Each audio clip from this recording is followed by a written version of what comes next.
Mark, thank you for joining us today. You've been on my radar for several years. I first read Wave the Seal way back when, I don't know, roughly maybe 5 years ago. And I also dug into Kokoro yoga a little bit as I tried to start a yoga practice. Maybe we'll talk about that later because I was unsuccessful. But I think, as I read your website and certainly reading your books, I feel like maybe there's a little bit of similarity between what Tara and I like to do at Forging Mettle with your brand of mental toughness.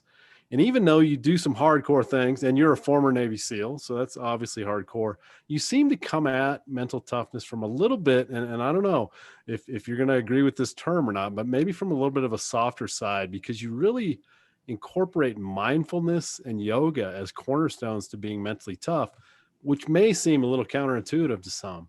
Why do you emphasize those things, Mark? And would you call your mental toughness brand a little bit of a softer approach? Well, I think it's incorrect to assume that softer equals bad. Okay. Or equals something less than harder. It's actually it's a balancing of the hard. I use the metaphor of the oak and the reed with some of my SEAL trainees. I said, you know what? So there's times where you need to project yourself as a mighty oak, especially when facing an enemy and you want to scare the shit out of them. There's other times, though, where there's a tsunami coming after you, and it's better to transform yourself into a reed that just lay down and let that sucker move on by, and then you can spring back up. And if all you do is practice hard, then you don't have the ability to transform yourself into the resilient reed that needs to step out of the way or, bounce back quickly. So today I've been a lifetime martial artist, and that definitely informed my perspective on this issue of mental toughness, which in our pre-talk, correctly pointed out, it's a difficult topic for people to wrap their heads around because that's all they use is their head to understand these things. Until you learn to connect with your heart and your intuitive mind, mental toughness is just pushing until you either break through or you get kicked in the jimmies enough that you move on to a different target. And you call that a failure, which equals bad, which, as you all know, of course, the failure is not bad. It's just learning. So my first martial art, I was fortunate enough to stumble into when I was in the white collar profession. I was going to NYU Stern School of Business, getting my MBA, and I was working toward a certified public accountancy certificate in New York City. I didn't even have an inkling of wanting to join the military. In fact, military equaled, somebody who really just couldn't make it in the real world. That was my family's kind of idea of it, a Northeast Coast family. I know where that came from, of course, because my dad ran a car into his fraternity house drunk one night, and the judge, the next day looked at him and said, "Hey, you have choice A, go to jail, or choice B, join the Army." And he goes, B. So he never had a good association of the military. But the martial arts I stumbled into was a traditional karate style, but it was founded by the guy who was running that school. And he had hundreds of thousands of students around the world. And one of the things that was really unique about him is he was a Zen practitioner. I say Zen master. He probably would say, no, I'm not. But I sure was in my eyes. And so we practiced meditation before and after every class. And then Thursday nights, we did an hour-long sit. Not everyone. It was optional. And ironically, there were, out of hundreds of students at this school, there were about 10 of us who did that. And as a white belt, I was the only white belt. They were all black belts. I just loved it for some reason, right? I was drawn to that. And that meditative practice of Zen and what followed from that is what opened me up to even consider the SEALs or the military as a possible path, and gave me the foundational skills of resiliency and mental toughness that now I define mental toughness by, in terms of what it really means. And that was, where we kind of started this, is the ability to juxtapose the hard and the soft, and to practice them and to apply them when necessary, and ultimately to apply them equally in real time. And those are masterful skills, which taken me a lifetime to try to figure out and parse out and now teach to my folks that I train and coach at Unbeatable Mind and SEALFIT. I want to talk to you about those. To start, but yeah, it's such a beautiful kind of balance between when we're talking about the hard and the soft, as you just did, and you think martial arts, which we think, you might think, I do think of it being a little softer. You think of military as being hard. I'm just very curious, since you started martial arts first, before the military, how did that work together in the SEALs? When you're coming in with this mindfulness and meditation philosophy, how did that incorporate? Did it incorporate well into your SEAL work or not so much? It did. It did, in that the skills were very, very applicable, useful, and for me, necessary. They kept me alive, saved my life many times. Having said that, when I was in training and in my day, they didn't teach this stuff, but they are now. In fact, they are teaching a lot of the Unbeatable Mind principles now in SEAL training, and also Air Force Pararescue and other special ops units. Such things as our box breathing practice, our version of mindfulness, positive, internal dialogue, and the imagery work that we do. So it's really, really promising what's happening now in Spec Ops, because, I know also that they're doing them to make a better warrior that can go out and, inflict more violence in the world. So I get that. But it also, as you know, anybody who takes up an internal practice is chipping away at the biases as well as the negativity that, drives their behavior. And so I experienced this myself. It led me to leave the SEALs and want to train or become a teacher of these things. But it's that Trojan horse, right? To be able to teach these skills of self-awareness and inner perspective, beginning to recognize that we create the world that we live in. That I think it's really appropriate to teach the pointy edge of this military sphere these skills, so they can begin to suddenly sense that, hey, this is not a disconnected world, this is an interconnected world. So even in warfare, you can make decisions that make the world a better place. Generally speaking, in terms of what not to do, who not to kill, right? What not to say, and to project a really much more positive view. And frankly, my perspective is that ancient warriors always had that perspective, right? So I've done numerous different trainings, including like Native Apache training, and in the Native Apache system, the warriors were the last to pick up the weapon. They did it only as a last resort, and only when all other options, were tossed aside. And they did it really with the eye that they would preserve as much life or prevent as much destruction as possible. So I consider, from the warrior perspective of the skills that we teach and that, you guys teach, to be skills that are applicable across many domains. And they're going to make the people who practice them more resilient and mentally tough. But frankly, those are just words to describe more whole and more connected and more world-centric, meaning they take a perspective of, we're all in this together. We're all humans. We're all the same color on the inside. We all have the same fears and aspirations. We're all on this planet to grow and learn and evolve. And so let's stop fighting and let's find a way to get along. And let's find a way to share. And at the same time, not everyone has that perspective or the development level. So it's meaningful to be able to, or useful to be able to protect yourself or your country from, those who are maybe the more violent side of society. Let's Mark, let's go back to let's focus on this idea of not only mindfulness, but a mindfulness practice of meditation. So many people that I talk to about this, I can show them the research, I can show them how this is effective, and then they say, I'm too busy, I can't stay focused, it doesn't work for me. I get a lot of that resistance, and I'm sure you do as well. What is your response to that? For the people that say they can't sit still for not even an hour like you did. I've never done an hour, but even 10 minutes, I get a lot of resistance about that. And what would be your response to that? Well, there's a few ways to look at it. One is they really haven't established in their sense of priorities the value proposition, let's say, for what meditation can mean to them and how it can transform them. Maybe they haven't had that transformative experience or the breakthrough insights or, some of the things that I've experienced and probably you guys have experienced. And so it's a very personal journey, meditation. It's not something that you can just feed someone, say, do this like practice, and you're going to experience this immediate effect. Right? It's a long-term commitment. And I learned that first when I hit the bench with Mr. Nakamura. So it requires a diligence around it, right? It requires that we just stick to it for long enough to see some of the results. And the results are not the type of results you see when you do a weightlifting program or a weight loss program, right? Which are very demonstrable and benchmarkable, and you can see them with biometrics.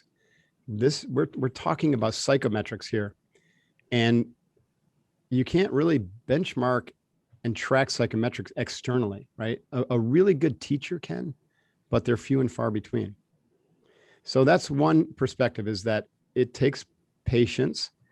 We gotta point out, a good teacher needs to point out what the individual is to be looking for psychometrically, internally, in terms of change of perspective, in terms of a sense of maybe a little clarity, in terms of a little bit of separation from thoughts and emotions, and peace of mind, right? So you can point to those things only after usually a month or 2 or 3 months of consistent daily practice. So it really helps to have a teacher who is motivating and who can demonstrate a different way of being, like Nakamura did to me. He was different than other people, other human beings I was around, because he had been a lifetime practitioner. So when I observed him, I said, that's different than this and this. And I understand that what made that difference was sitting on this bench. It wasn't the martial arts necessarily. It wasn't the action part. It was the silence part. And so it was very motivating to me to say, okay, if I just do this, I can become like that. It's not unlike going into the SEAL teams. You see these big badass instructors and you're like, holy cow, these are like modern superheroes. But if you have the perspective that they're by the grace of God go out, they were in my shoes once. So if I just did what they did day after day for several years, I'll be like that. And sure enough, I was. So meditation practice, you have to have pointing out skills from an instructor. You have to have modeling and mirroring of really effective practice. And what does that look like? What does that behavior look like? And that's difficult to find in our society, because a lot of the teachers don't actually embody the practice as well as, let's say, a master would in the past or in the East. And the third thing I'll say about this subject is that many people come to mindfulness when they should not be doing mindfulness. They really should be doing just a strict breath practice to rebalance their homeostatic system, to come bleed off stress. Because stress is it's psychosomatic, it's physical and mental. So stress felt or experienced physically, which everyone has, because you're constantly trapped in sympathetic nervous breakdown with the way our culture is built. So when you sit down to meditate, you're automatically fidgety and agitated and distractible. That's a physiological response to the buildup of stress. So we need to bleed that off.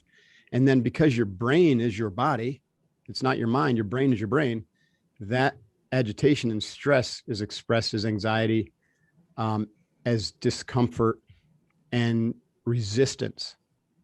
And you're going to have the monkey mind, which is really just your mind operating in high beta or even gamma, which is bouncing around a lot of thoughts. And those thoughts just get propagated and perpetuated in these loops. So we always start our students just in a practice of breath control, box breathing, deep diaphragmatic nostril breathing with the hold at the top and the bottom after the inhale and the exhale. And we do it in a very simple, effective, safe pattern. And this serves two purposes. One, it de-stresses the body and brain. And because it's de-stressing the brain, it's bringing thought patterns down into a kind of a manageable level, so that now that we can begin to do the second phase of the practice, which is concentration training. And when I started Zen training, I didn't go into mindfulness practice, but mindfulness practice came to me when my mind had developed a concentrated state to where I could release some of the energy of concentration and allow content to re-arise. And yet I had developed the capacity to stay separated from that content or not merged with it. And so I really think it's a challenge to jump right into mindfulness practice, because what you end up with is just sitting and ruminating. right? Or my friend Tom Bailu calls it thinkitating. And it's, you don't get very far. There are, Ron, some health benefits to just sitting and ruminating and contemplating and journaling. You know, it's the same health benefits you get if you're journaling, or if you're like contemplating a Bible verse. There's a lot of good benefits, but sitting and ruminating about the past, no. Sitting and ruminating about the future, no, that's not helpful at all, unless you're specifically doing a visualization practice or a emotional clearing practice, which are different skills altogether. So, I mean, I could obviously go on and on about this because I love this topic, but there is a very, just like with, you know, if you join a CrossFit gym, there is a specific sequence to learning a complex movement like a muscle up. You don't just jump in and do muscle ups. You don't just jump in and become an expert meditator. You're training your mind. You're training different aspects of your mind. You got to train the physical bodies, the brain, the heart, and the biome, which are the big mind and the little minds. You got to train the different ways that the brain works, which, you know, is perspective taking, direct perception, imagery, rational linear thinking. And you've got to train to open up to access, you know, what we call whole mind, which is the whole energetic field of experience as mind, or awakened awareness, or witnessing. And so all these things have different practices and different skills, but there's a progression. You know, in the SEALs, we call it crawl, walk, run. You crawl before you walk before you run. You didn't just pick up a weapon and start shooting out of a helicopter at a moving vehicle, right? That'd be a disaster. You start with basically learning how to strip the weapon, put it back together, and then to load it, and then to dry fire it, and then the 25-yard pistol range. And then, you know, you start slowly moving forward. So meditation has this same kind of progressive nature to it, to really develop and strengthen the different aspects of your mind.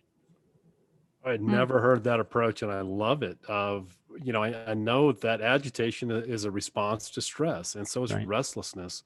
Right. And so that approach of saying, okay, let's do some breathing to get you in the right state where maybe you can tackle a mindfulness practice. I mean, I feel like I've learned something that I can take away from this podcast already. That's awesome. Yeah. No extra charge. Right. I was going to say, Coaching are you session sure? here. Because you just coached us on how to coach some of our people. Yes. Yeah. Talk to us a little bit about your work, Mark, and what we were just discussing. Is this what you bring into Unbeatable Mind? Mm-hmm. Tell us a little bit about it and kind of the work that's going on there. Yeah, I'm thrilled to. It's one of my favorite subjects. And it did come out of, I mean, there was my personal journey. So personal journey was, you know, started out with hard physical training and then added meditation. And it was like, okay, A and B, put those together, they seem to work. But then I started to work with visualization, and I had some profound experiences with visualization, like stunning experiences. And so I began to combine, you know, I looked at visualization as a subset of kind of this practice toolkit, which you could loosely call meditation, but meditation is, there's many, many different faces to it. So I started to say, okay, physical training is not separate from these things, because I can be, you know, I can use these tools before my physical training. I could use these tools during my physical training, and I could use these tools after my physical training, and also for different reasons or for different effect. I started to learn all that in my early 20s through my martial arts training and my Zen training, combined with hardcore athleticism, right? And each one of those alone will develop you in a certain distinct way, right? They will. So like if you're just an endurance athlete, you will develop a certain mental fortitude and ability to deal with discomfort and pain, and the ability to manage your internal dialogue. All these are really important skills. And so I brought those into the SEAL teams and for great effect. Developing the skill of concentration and mindfulness allowed me to be a better leader, right? I was less reactionary. I was able to take the perspective of my teammates and put them first. I was able to see the bigger picture while also not losing sight of the details. All this came from my mindfulness practice. It didn't come from my sports training, right? It would have been completely lost on me. And then the imagery work, this is what supercharged everything, because I learned that with imagery is really the charge that we bring to the energy in our body-mind system. And so if you begin a practice and you have a negative image, then eventually you're going to invoke negative feeling states. And then you're going to attach meaning to those feeling states, which becomes, one way that we experience emotions. But if I have a positive image of myself, a positive image of what I intend to accomplish, a positive image of where I'm going, and I've actually connected to that and practiced that every day, then I create this kind of memory of a future that hasn't happened yet, but it will more likely happen the more I practice it. Can you give us an example? Yeah, Just sure. for our listeners, so as they're tracking what you're saying. Totally. Okay, so my first experience with imagery came from my competitive swimming at Colgate University. I had a pioneer swim coach, gave me a stopwatch. He said, Mark, I want you to practice your race, which is the 200-meter breaststroke, in your head before you go to bed. Not once, but, for the next 2 months, he said. And I was like, okay. I was kind of a guinea pig for him. I literally was one of the most difficult. It was harder than doing the actual swim practices of 5,000 or 6,000 meters in the pool. I would close my eyes and click the thing, and I'd see myself, hear the gun go off, and I would see myself jump in the water. And, within seconds, I'd be thinking about my girlfriend, or, the homework I hadn't done. And I told him, I said, I don't get this, and I'm not sure why I'm doing this. And he said, stick with it. Trust me. And so I did. And after about a month, I was able to swim the entire race. But it was episodic and choppy. I would lose myself, kind of like with mindfulness practice. I'd lose the image and I have to come back, and I lose it and I come back. But I, muddle through the whole race. So I talked to him about my results. I didn't see any improvement in the water. And I was like, this is where I'm at. I'm still struggling with it. He goes, stick with it, please. Make sure you get a good time. So first, I don't know why I did it, because I had a lot of other distractions going on, and as a sophomore and, in college, but I did it because I trusted this guy. And so I kept doing it.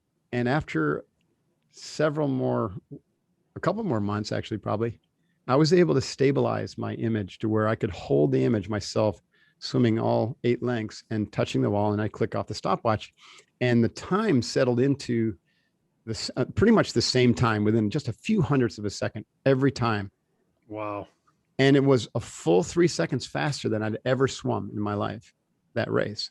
Wow. Yeah. Now, this took place during my sophomore spring.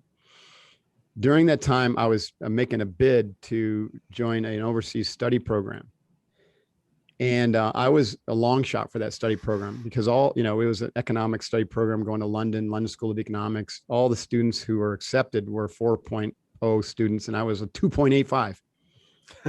But the guy running the program, the econ professor, was a swimmer, and I used to see him at the pool, and I was pleasant to him. I talked to him. I asked him how things were going. I expressed my interest in the program.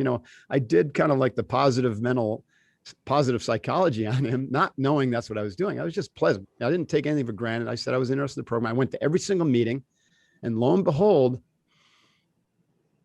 one of the guys who was selected goes on some bender for 2 weeks, misses 2 critical meetings, the kind of meetings that say, if you miss this meeting, you're out. And sure enough, he was out, and yours truly was in. So there I find myself in London, and I do that, and I come back. That's a whole cool story in itself. And I come back what year are we now? So that was junior year. Sorry. Junior year, I did the imagery work, and then senior fall, I go overseas. I think, whatever, I might be missing by a semester. At any rate, I come back, and I'm well into the semester. I haven't thought about swimming because I kind of missed the boat on that. And I see Coach Benson on campus, and he says, hey, Mark, welcome. We did some happy, glad talk, and asked me how London was. And I said, great. And he goes, hey, by the way, we have our championship meet coming up. I'd love to have you in the water. I still consider you part of the team. And of course, my mind is saying, no way in hell. I don't want to do this. But my head is nodding yes. Sure. So there I find myself on the block. The gun goes off. I jump in the water, and I'm just rocking this thing. And I'm like, I've swum this race before. And I touch the pad, and I look up, and there's the time. Okay, fast forward. So that stayed with me. Fast forward to, that was 1985. I graduated. Now it's 1988. And I've been meditating now for 3 years. And I've been working toward my MBA and CPA. And I've been working full-time as an accountant/auditor. first for Coopers and Lybrand, which is now PricewaterhouseCoopers, and then Arthur Andersen, which is no longer in business. And that's what that process I talk about in the book, Way of the Seal, led me to uncover that my real calling was to be a warrior. And then I learned about the SEALs. And then, I had some pretty cool experiences that told me that's the path to go, all of which, resulted from my meditation practice. Well, then, so I decided I'm going to be a Navy SEAL. And of course, the Navy hadn't even admitted me yet. In fact, the recruiter was saying, don't get your hopes up, because if we take anyone, we might take just one person, maybe two this year through the Officer Candidate School program into the SEAL teams. Because it's most people don't know this, but the SEALs are a very, very small group. Back then, about 800 people strong. And most of the officers, I wanted to be an officer because I was coming in as an MBA and a CPA and, college degree. I didn't think that the enlisted route was appropriate for me, although I've since changed my mind. It would have been a great way to go, to get that formative experience. But I thought I wanted to be an officer, and it just most of those, if not all of them, come through the Naval Academy and a few from ROTC, Reserve Officer Training Corps. So they're already in the military while they're in college. And I was a little bit older. I was going to be 25 or so.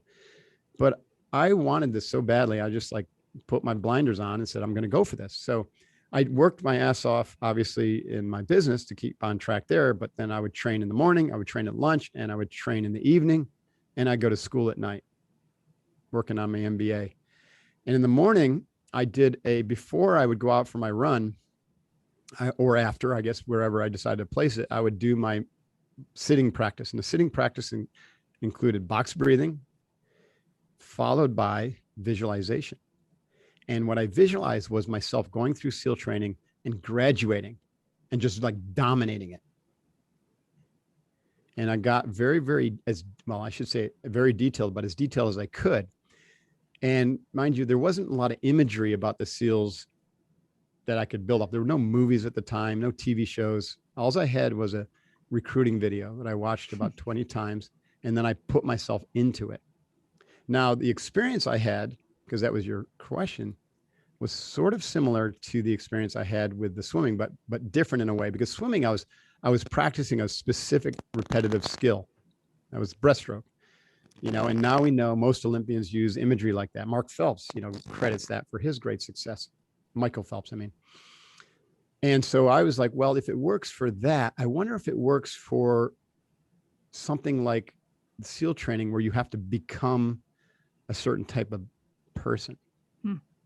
So in another way, I took a flyer and I said, I bet you if visualization works for a task-oriented doing skill, like a martial art or a sporting event or like shooting, then I wonder if it can work on a inner or what you call the softer skill of being a certain type of person, i.e. being worthy of being a SEAL.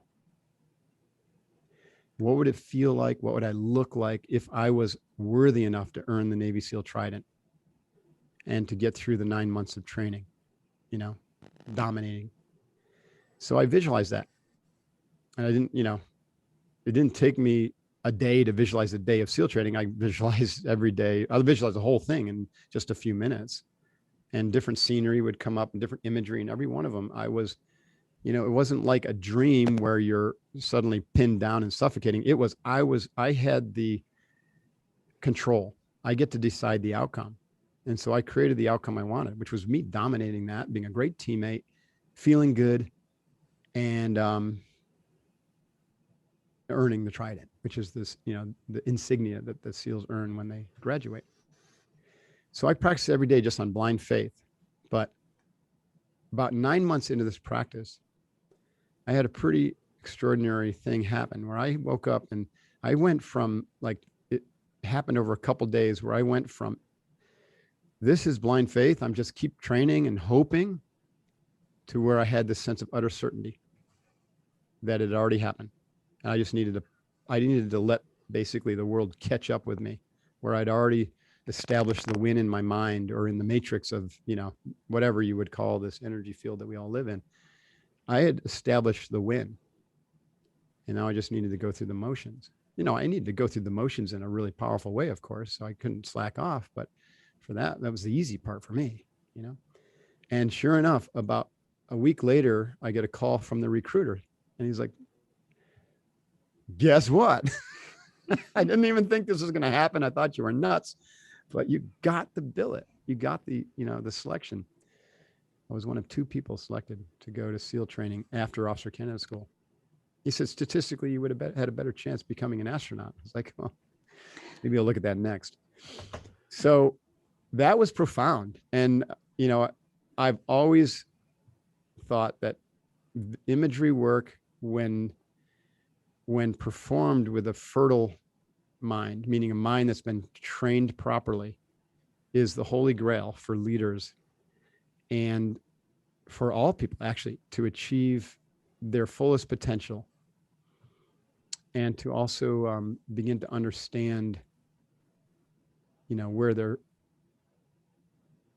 biggest limitations are, how trauma affected them, and how to hear their intuitive, inner guidance system. So imagery, being able to trust spontaneous imagery and being able to create powerful imagery. It's a lost art. And it's one of my missions to bring that back. But in order for imagery to work, we need to have the body-mind system in a very, very clear, calm state. And we have to have the mindful application of the metacognitive split between thinking and higher self witnessing. We have to approach imagery from that perspective. Otherwise, it ends up being fantasy, or this is why the kind of manifestation doesn't really work, because people are manifesting from ego. You can't manifest from ego.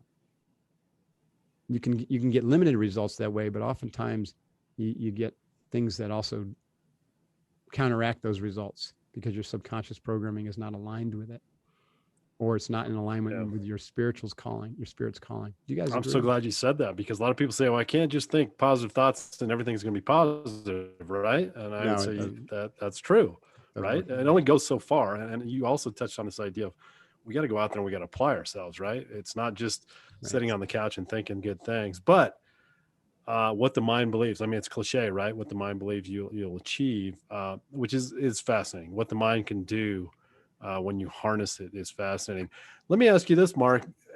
It was kind of a famous story with Michael Phelps. He was very big on visualization, but he also would visualize things going wrong. Like, very famous story, he visualized what it would be like if his goggles filled up with water. And sure enough, that happened in one of his races, and he was able to actually swim blind and actually, win the race and get a gold, which is fascinating to me. So my question to you, Mark, is when you do visualization with your clients, do you spend some time on visualizing not just the perfect scenario, but also disaster scenarios? Is that part of it or not? Yes, but no. We have to get clear about what we're talking about here. There's different ways of using imagery. And I think visualization is a specific way. So when I say visualizing, you're creating an image that you want, you desire, and you're practicing it.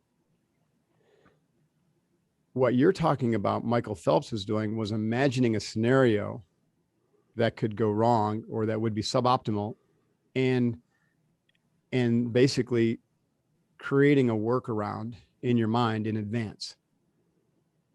But you're not practicing that because you don't want to attract that. You don't want to grease the mental groove of your goggles falling off. I like that. Navy SEALs do the same thing, right? We would visualize what mission success would look like. We'd visualize each stage of the mission. We know what we want as a desired outcome, but we also recognize that no plan survives contact with the enemy. So we also go through the contingencies of what could happen at each stage, what could go wrong. And while we're going through those, we talk through it and we imagine the workaround. And so that imagination helps us get creative because we've pre-planned, an SOP when something breaks. A good example of this is the Bin Laden raid, right? It was a senior chief on the raid who, because they were using helicopters that they've never flown in before, he implemented the SOP of practicing down helicopter drills relentlessly. It wasn't Admiral McCraven or the leadership team. It was this guy who said, okay, we can imagine, because we're the operators, we have the ground level truth. We can see what could possibly go wrong. And we don't know about these helicopters. And they would, do this anyways with the other helicopters, but the other helicopters, they've already done it 100,000 times, but they had to do it with these. So they started practicing. And sure enough, one of the helicopters went down. right as they were inserting on that mission. But because they had imagined that happening and kind of known what they were going to do, they were on it like white on rice, and it didn't even slow them down. So that's imagination and rehearsing workarounds for potential obstacles. And we also use imagination to begin to create imagery around an unknown or uncertain future, but we can imagine something different. Just like an architect would imagine a whole new type of building structure.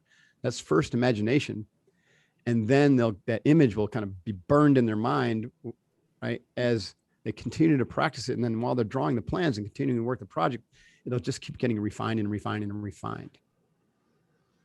You're really talking about the difference between imagery and training, I think. Well, training, right. Visualization to me is when you have an image, you're going to train that image. Okay. Michael Phelps has an image of what the perfect event is. You practice that in your mind. Now, it's going to be maybe different for different events. Maybe a sports team will have different imagery for playing against different teams, but it's an image of what the ideal solution or outcome looks like. And then you practice it to win it in your mind before you step onto the battle. Whereas imagination, again, is what could go wrong, or can I imagine in a different scenario? And again, be careful what you ask for.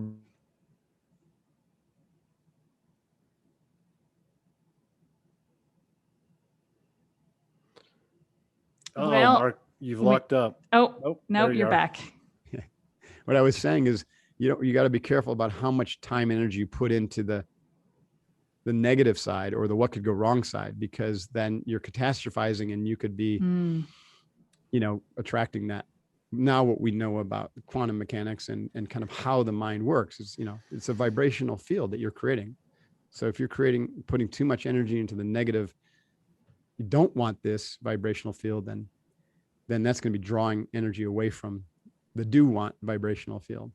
And then the other way to think of imagery is spontaneous. And I call this direct perception. Direct perception it can be a sensation, like an intuitive hit.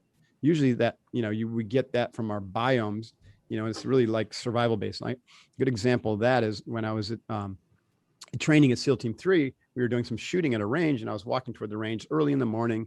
This is a casual. This wasn't like buds SEAL training with instructors yelling at me. We were on our own as a platoon. We were practicing our skills.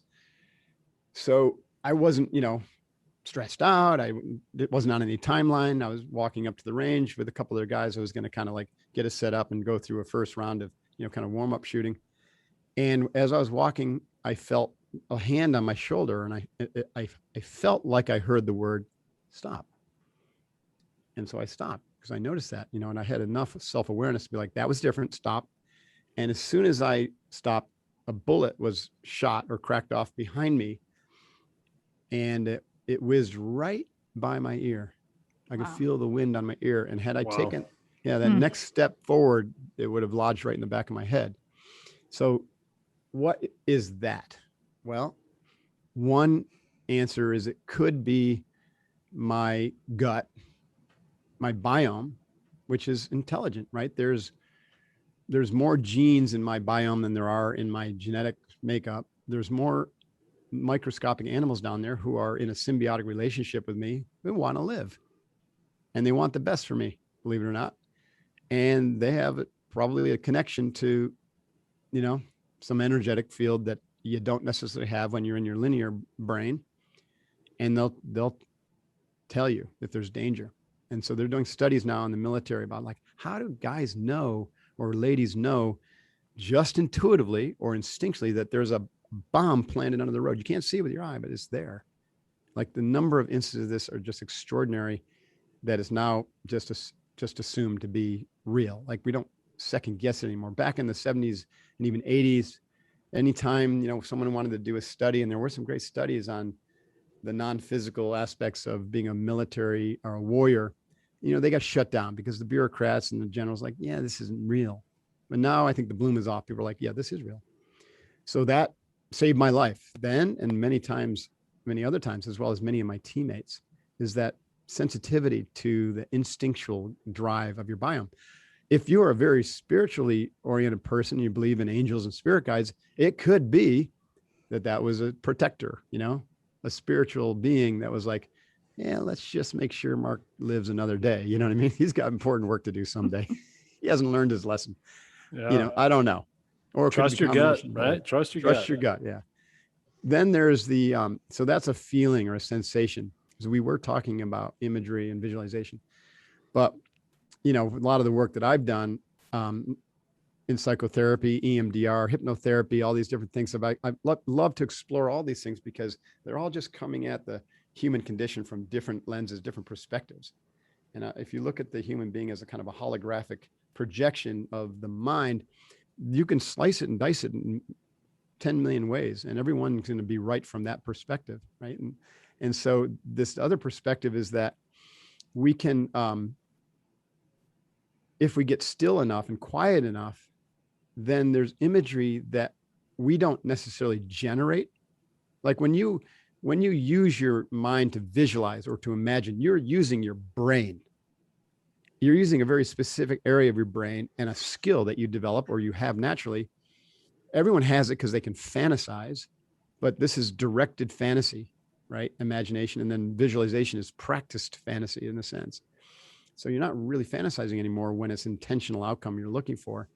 It's a part of your brain that you're activating, and you're using that imagery for an intentional purpose. Well, what I'm talking about is not that. It's not coming from your brain, your head brain. It's coming from some other aspect of your mind.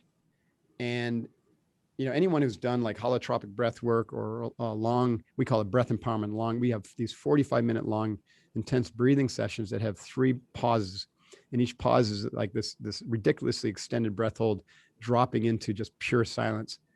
And we debrief these afterwards, and they're extraordinary. People have all sorts of imagery come to them. Again, they're not trying to make it come to them. They're not actively trying to think of something. They're not imagining anything. It's just boom, suddenly like grandpa's right there. Or they're in this beautiful area and, an animal comes to them, or, all sorts of imagery will come to you when your mind is in that rarefied state of stillness. And I think and same thing, like you could equate that to dreaming. Like, what is the imagery that comes to you when dreaming? Like, you're not activating that. Where does the light even come from when you're dreaming? Because your eyes are closed.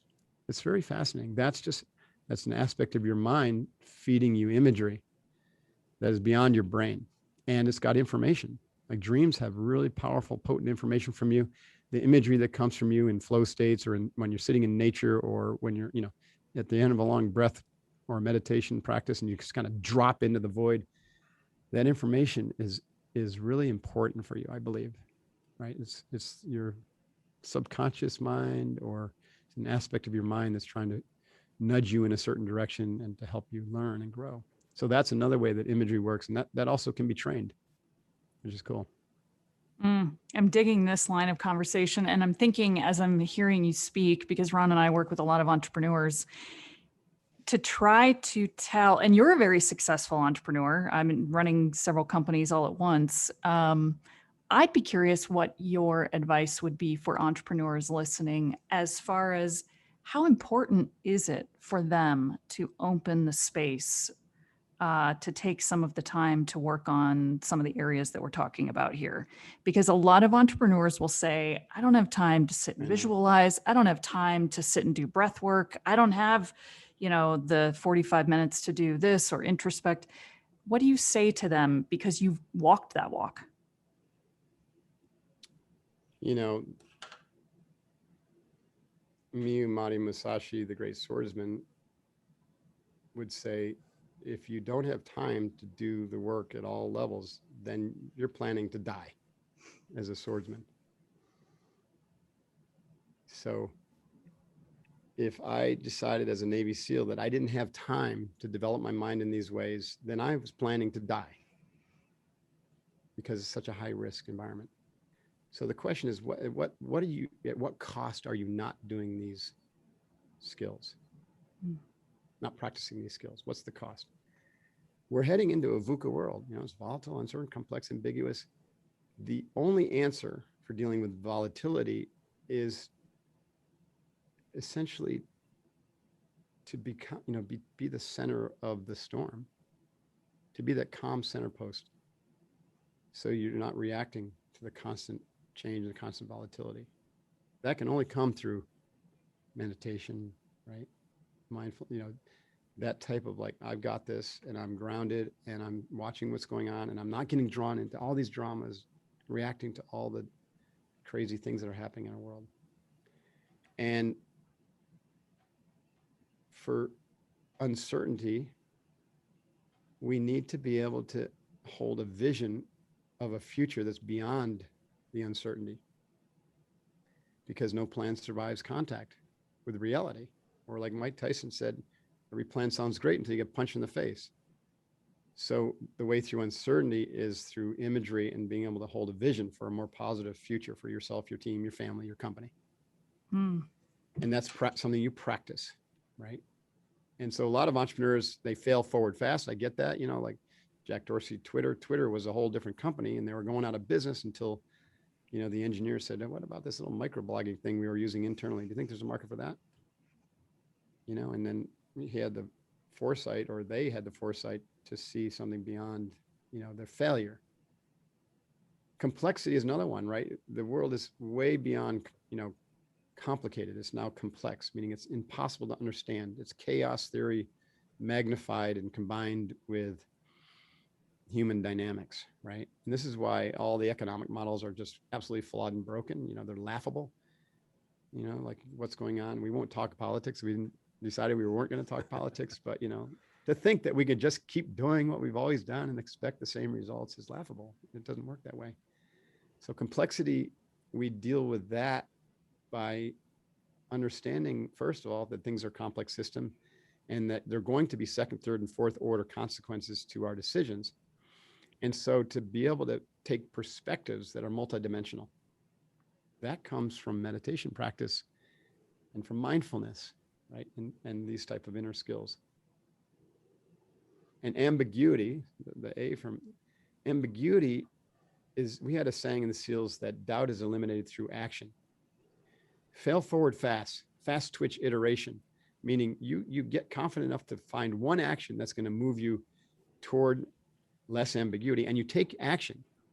And then you activate the OODA loop, which is where you observe what happened, what are the results, how'd it go, reorient to the situation anew, take another action, small one, right? Or make a decision and take another action. Observe, orient, decide, and act. And so what we do to eliminate ambiguity is to chunk things down into really small targets and to be able to execute on those targets really quickly. One example of that in our more modern business sense is the minimal viable product, right? Like getting it out the door, expecting it to have warts and all. Great.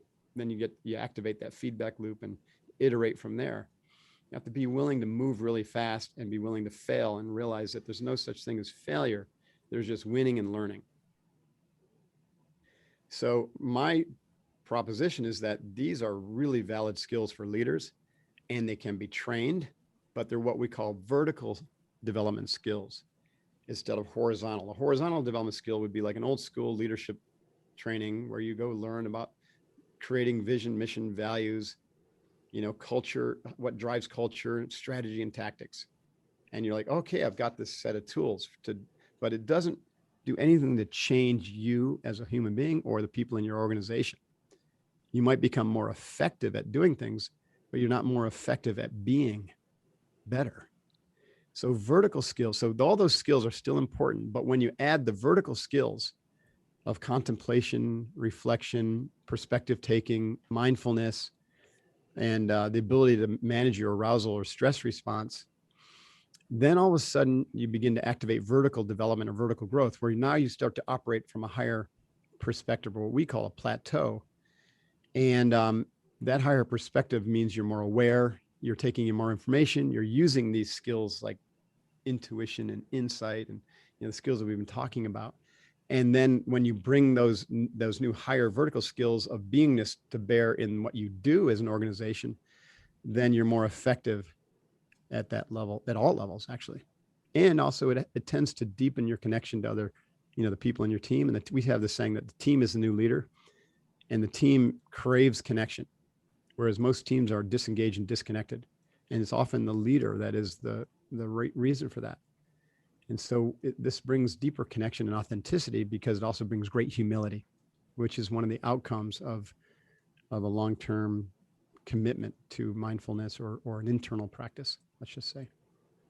So much good stuff there. Yeah, and I hope this isn't, I mean, we've talked a lot about the mind, but I think you would agree, Mark, that this is mind, body, and spirit. To perform at your best, all Yeah. elements got to be there. We Right. haven't talked a lot about what you do on the physical side, but I know you do a lot of that as well. We are, this has gone so fast and we're out of time, but let's go to our signature question, Mark. And we like to ask every guest, what is your greatest failure that you want to share, and what did you learn from it? Tough one. Well, like I said earlier, I have a lot of like classic failures, business bombs that blew up, and having businesses stolen from me, attracting narcissists who, right. So I recognize all those as failures, but they weren't, they're great points for me to learn.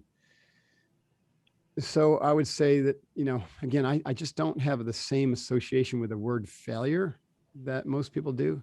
But one of my biggest learnings was that childhood trauma plays an enormous role in my life and in pretty much everyone's life that I've ever been involved with on this planet.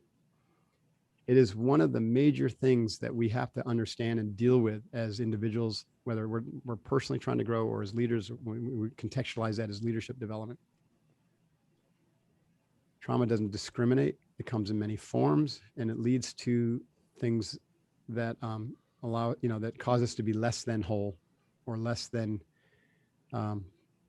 feeling content and peaceful and happy. And then it also can lead to different kind of patterns that are negative and damaging to others. Addiction patterns, codependency patterns, these types of things. So, part of our training in my life has been on the emotional side. So it is, when you say mind, body, spirit, I say, yeah, but it's even deeper than that. It's physical, mental, emotional, intuitional, and spiritual.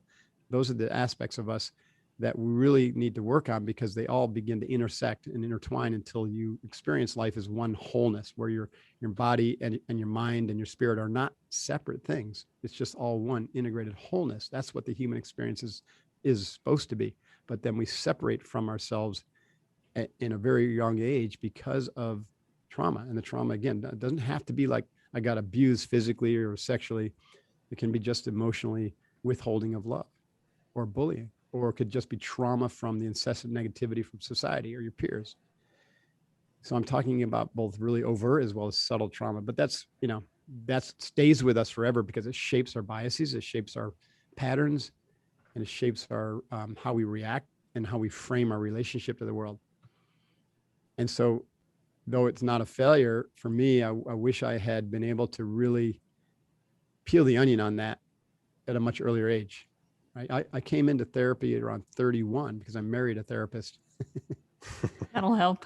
That'll do help. But I had some real disasters prior to them. And, I struggled with, my family of origin stuff, which included a lot of alcohol and a lot of, physical abuse and anger and rage. And that really affects the young psyche. And even though I had all these other skills to deal with it, and I'm confident that made me one hell of a good Navy SEAL from that mighty oak standpoint, I had to learn the softer skills, which then helped me understand that there's much more to me than what I thought I was. And when I see people who haven't done that kind of self-awareness work, and they just assume that they are who they are because that's who they are, that's a fixed mindset, credit to Carol Dweck, or who are happy with just things being the way they are, even though they are a victim in their own mind. Then I recognize that they've got unresolved trauma issues. They just haven't really done the work. And that locks us kind of in mediocrity, or at least in a state of being less than what we could be. So we have to develop ourselves physically, mentally, emotionally, intuitionally, and spiritually, and bring all those aspects back together into wholeness. This is what our training Unbeatable Mind does. It's a process of integration. We call those 5 aspects, the 5 mountains of training: physical, mental, emotional, intuitional, and spiritual. And we try to approach our development from that interdimensional wholeness perspective vertically, to evolve vertically so that we can then do things more effectively and for greater good.